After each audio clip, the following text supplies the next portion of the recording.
అయితే ప్యాకేజ్ 2లో వర్క్ జరుగుతున్నాయి సార్. అంటే ఇది ప్యాకేజ్ పెండింగ్ పేమెంట్స్ ఉంటుంది.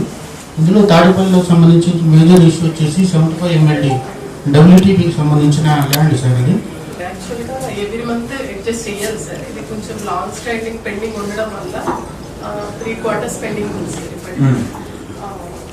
సార్ అంటే ఇప్పుడు ఒక్కొక్క క్వార్టర్కి 4 crores ఇవ్వాల్సి వస్తుంది సార్. మంగళగిరి ఎస్ఆర్ రెవెన్యూ వచ్చేసి 8 crores 9 crores వస్తుంది సార్. సో ఎక్కువ క్వార్టర్స్ ఇవ్వడం వల్ల కొంచెం ప్రాబ్లమ్. ఆంధ్రప్రదేశ్ ఎమ్మెల్యే గారు వెళ్ళినప్పుడు ఇంక్రిమెంటల్ గా రిలీజ్ చేసినప్పుడు ఒక 350 crores అష్యూరెన్స్ ఇచ్చారు సార్. అందులో భాగంగా 139.11 crores కి అడ్మినిస్ట్రేటివ్ శాంక్షన్ ఇస్తూ ఇచ్చారు సార్. దాంట్లో ఇచ్చినప్పుడు కంప్లీషన్ ఆఫ్ వర్క్స్ చేసినప్పుడు మాత్రమే పేమెంట్ చేస్తారని చెప్పినప్పుడు మేము ఒక లెటర్ ఇచ్చాము sir. Works on on going ఎన్ని ఉన్నాయి, కంప్లీషన్ ఉన్నాయి, ఒక 20 crores కి ఇచ్చాము. అండ్ తర్వాత జనరల్ ఫండ్స్ నుంచి కూడా పెండింగ్ ఉందని చెప్పేసి ఇచ్చాము సార్.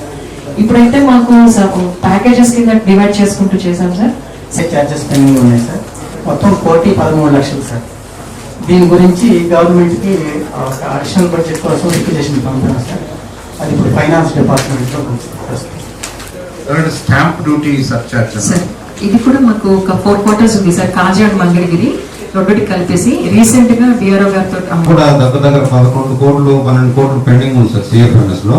బట్ వాళ్ళు స్లో చేశారు, slow down the pace of work లో. హౌస్ సర్వీస్ కనెక్షన్స్ ఇవ్వడానికి కూడా ఇప్పుడు ఆల్రెడీ ఉన్న కనెక్షన్లు ఎవరు authorize legal beneficiaries resident list ఇస్తే వాళ్ళ వరకు కొత్త కనెక్షన్ ఇచ్చేసి అవి ఆ ప్యాచెస్ కానీ ఎవరైనా క్లోజ్ చేస్తారు సార్. పోతే ఇంకా కొన్ని ఏరియాస్ వేయాల్సి ఉంది.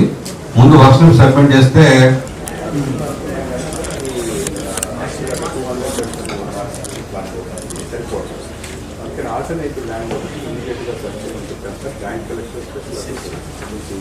చూసాను సార్. అది 11 ఎకరాలు దాడేపల్లిలో ఉంది సార్, ఎండోమెంట్స్ ల్యాండ్. దాంట్లో మనకి 6 acres కావాలని మనం అసిస్టెంట్ కమిషనర్ ఎండోమెంట్స్ రాస్తే వారు కమిషనర్ ఎండోమెంట్స్ రాశారు. ఇంకా మనకి అంటే వాళ్ళు చెప్పేది సిఆర్టీకి హ్యాండ్ ఓవర్ చేసాము వాళ్ళకి ఆల్రెడీ అని చెప్పి చెప్తున్నారు సార్. కానీ క్లారిటీకి చెప్పట్లేదు. అది సిఆర్టీ వాడు వీళ్ళ కాంపన్సేటరీ ల్యాండ్ ఇవ్వలేదు సార్. ఎండోమెంట్స్ వాళ్ళకి ఇవ్వాల్సిన land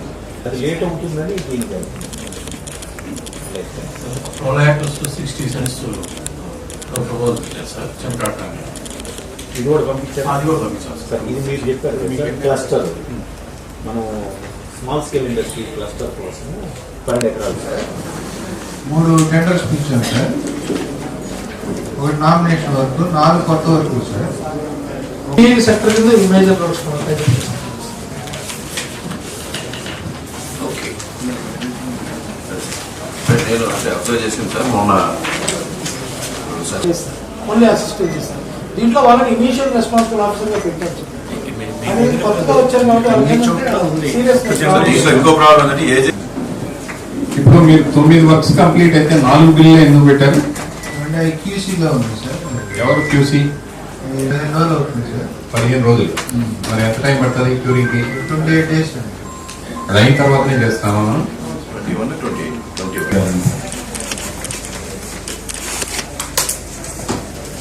good evening sir. Sir మాకు ఇది సార్ అయిపోయేసి వైనింగ్ వర్క్ ఒకటి పెండింగ్ ఉంది సార్. అది చాలా ఏళ్ళ నుంచి 25 crores లో 20 crores ల్యాండ్ అక్విజిషన్ అంతా వచ్చి అంతా కూడా క్లియర్ అయితే ఇప్పుడు వర్క్ చేసేదానికి అనుకూలంగా ఉంది సార్. బట్ దానికి రోడ్ వర్క్ సంబంధించి ఇప్పుడు డబుల్ రోడ్ వేయాలన్నా కూడా దానికి శాంక్షన్ క్విక్ గా QC కంప్లీట్ చేసుకొని టైం లైన్ ఫాలో చేయండి. బట్ అది అయిన తర్వాత డిలే లేకుండా కంప్లీట్ చేయొచ్చు సార్. ఇక్కడ ఒక 8 నాట్ స్టార్టెడ్ ఉన్నాయి. స్పీడప్ చేయడానికి ఉండేటువంటి స్కోప్ని ఇనిషియేట్ చేయమని అడిగారు. అందుకోసం ఆదేశించారు. ఇప్పుడు మనం ఈరోజు మన జిల్లాలో 2 కాన్ఫరెన్స్లు మనం టేకప్ చేసాం. ఇందులో పాల్గొన్నటువంటి జిల్లా అధికారులందరికీ మనం పనిచేయడం ఒకటైతే, మీరు బాధ్యత వహిస్తున్న డిపార్ట్మెంట్లో ఉన్నటువంటి ఇతరులచే పని చేయించడం కూడా ఒక ఎఫిషియన్సీకి ఒక గేట్. మీ కింద ఉన్నటువంటి వాడు మీ సబార్డినేట్ పని చేయకపోతే అల్టిమేట్గా మీరే ఫెయిల్ అయినట్టు కనిపిస్తుంది. అందుకోసం అలాంటి విషయాల్లో ఎక్కడ అది మీ బాధ్యతగానే తీసుకొని చేస్తూ ఉండాలి. ఒక జూనియర్ ఇంజనీర్ ఇప్పుడే సర్వీస్లోకి వచ్చాడు, ఇంత రెస్పాన్సిబుల్గా ఫీల్ అవడు. మరి ఎగ్జిక్యూటివ్ ఇంజనీర్ అంటే ఆల్రెడీ 20-30 సంవత్సరాలు సర్వీస్ చేస్తుంటాడు. చెప్పాలి గవర్నమెంట్ విధానం ఇది, రిప్రజెంటేటివ్స్కి ఉండేటువంటి ఒత్తిడిది, మనం వాళ్ళ రిక్వైర్మెంట్స్ మీట్ అవ్వాలి ఈ సిస్టంలో అని నచ్చ చెప్పే ట్రాక్లోకి తీసుకొచ్చే పని మనం చేయాలి. అట్లాగే ఈ డిపార్ట్మెంట్లో వాళ్ళ కింద ఉన్నటువంటి సబార్డినేట్స్ అందరినీ కూడా పనిచేయించే మూడ్లోకి తీసుకురాగలగాలి. ముఖ్యంగా కరస్పాండెన్స్, అనేక చట్టాలు, కోర్టులు, రకరకాల పౌరులకు సంబంధించినటువంటి హక్కులు ఉన్నాయి. ఇవన్నిటి వచ్చిన ఏదైనా డీల్ చేస్తుంటే చాలా టైం పడుతుంటుంది. ఇందులో విశాలమైన ప్రయోజనం కంటేనూ ఆ స్వార్థ ప్రయోజనాల కోసం ఎక్కువగా ఈ కోర్టులను ఆశ్రయించి అడ్డుపడుతున్నారు ఉంటారు. ఏదో కారణం చెప్పేసి మనం తప్పించుకోవచ్చులే, అది మన బాధ్యత కాదులేని రుజువు చేసుకోవచ్చులనే భావన కంటే అడిషనల్గా మరొక స్టెప్ వేసి ఒక సక్సెస్ఫుల్ అధికారి అనిపించుకునేటువంటి వాళ్ళు ఏం చేస్తారంటే అతను లిమిట్స్ దాటి కూడా వెళ్ళి కోఆర్డినేట్ చేసి నచ్చ చెప్పి ఒప్పించి చేసే పని చేస్తూ ఉంటారు. వాళ్ళు ఎప్పుడు సక్సెస్ఫుల్గానే వాళ్ళ జీవితంలో, సర్వీస్ జీవితంలో ఉంటారు. ఒకవైపు ఫండ్స్ లేకపోవడం, ఫండ్స్ సరిపోకపోవడం, చాలా ఫ్లాగ్షిప్ ప్రోగ్రామ్స్ మనం తీసేసుకున్నాం. ఎప్పుడు నాకు గడిచిన స్వాతంత్రం వచ్చిన తర్వాత ఇంత పెద్ద ఎత్తున కొన్ని ప్రోగ్రామ్స్ మనం ఎప్పుడు తీసుకుని ఎరగం. ఇది ఫస్ట్ టైం. సేమ్ టైం మరి కొన్ని ప్రోగ్రాములకి సమయానుకూలంగా తీసుకుంటూ వస్తున్నాం. అంచేత ఎప్పుడు ఏది సమయం వస్తే ఆ పని, ఏ డిపార్ట్మెంట్లో వారు ఆ పని పూర్తి చేసేటువంటి పని చేస్తూ ఉండాలి. చిన్న చిన్నవి తప్ప పెద్దగా మనం ఇందులో ఎవరిని తప్పు పట్టడానికి కానీ, ఎవరిలో ఒక ల్యాబ్స్ ఉందని కానీ నాకేం అనిపించలేదు. కానీ ఈ కరస్పాండెన్స్లో కొన్ని విషయాలు స్టేట్కి వెళ్ళినటువంటివి మీరు ఫాలోఅప్ చేసుకుంటున్న ప్రతి డిపార్ట్మెంట్లో ఒక రకమైనటువంటి పద్ధతి ఉంటుంది. ఎవరో ఒకరు మీకు సంబంధించిన మీరు ఫాలోఅప్ చేసుకోకపోతే మీరు వెళ్ళని వేరే పంపించేసినంత మాత్రాన మీ దగ్గర మీ ఎడల డిపార్ట్మెంట్లో క్లియర్ అవ్వదు. మీరు ఇనిషియేట్ చేస్తే అయిపోతాయి. అది ఇక్కడ మీ పెర్ఫార్మెన్స్ పెంచడానికి ఉపయోగపడుతుంది.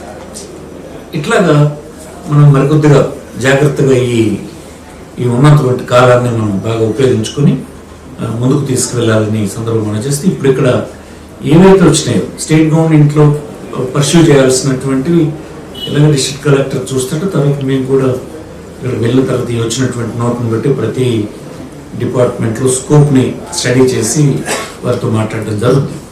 అంటే జిల్లాలో మీకు సంబంధించిన మీరు చూసుంటారు, ఇవన్నీ ప్రోగ్రెస్ వచ్చేటట్టుగా నేను మళ్ళీ మనం 2-3 months తర్వాత మళ్ళీ కలుస్తాం కనుక అప్పటికి ఇదే విషయాల్ని, ఇదే స్టేటస్ ఉండకుండా ముందుకు తీసుకెళ్లేటట్టుగా చూడాలని అందరినీ కోరుకుంటూ ఈ సమావేశం సక్సెస్ఫుల్గా జరిగింది.